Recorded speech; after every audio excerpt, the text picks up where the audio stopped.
आम्ही बसायचो त्यांच्याबरोबर, कारण लोकसभेला ज्यावेळेस अर्चनाताईंची उमेदवारी फायनल झाली त्यावेळेस मी 6 दिवस मुंबईमध्ये होतो आणि दादांबरोबर असायचो मी. राणादादा सातत्याने त्यांच्याबरोबर जी जास्त वेळ घालवला मी, जवळपास 2-2, 3-3 तास आम्ही दादांबरोबर राणादादा आम्ही बसत होतो.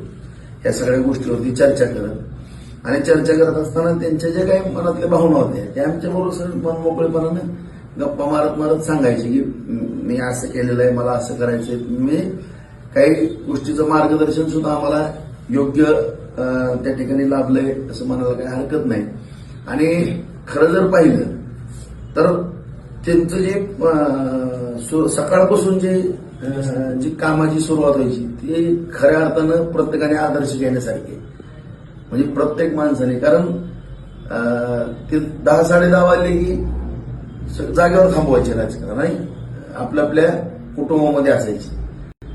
परंतु सकाळी लवकर उठून कामाला सुरुवात करणे आणि आपापल्या वेळेचं बंधन ठेवून ते असे काही गोष्टी आणि कामाचा उरक, उद्योग व्यवसायाचा उरक, ह्या सगळ्या गोष्टी त्यांच्याकडून खऱ्या अर्थानं घेण्यासारख्या होत्या. ज्या आमच्यासारख्या कार्यकर्त्यांना घेणं शक्य झालं त्या आम्ही घेतलेल्या सुद्धा आहेत.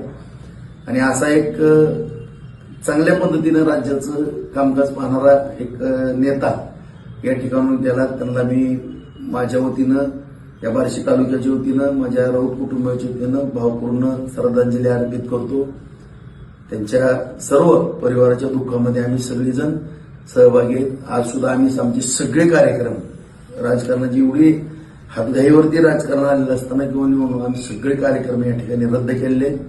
आम्ही जी प्रचाराची सगळ्यांना सूचना दिल्या की आज कुठेही कुठला प्रचार वगैरे, आता आज तर आमचा आगळगावला या ठिकाणी कार्यक्रम होता, आम्ही पोस्ट आपण तो रद्दही केलेला आहे. मी आपल्या माध्यमातून सांगू इच्छितो की आजचे जे कार्यक्रम आहेत ते सगळ्यांनी जागेवरती थांबवावे. कुणीही कुठला कार्यक्रम आज राजकीय करू नये.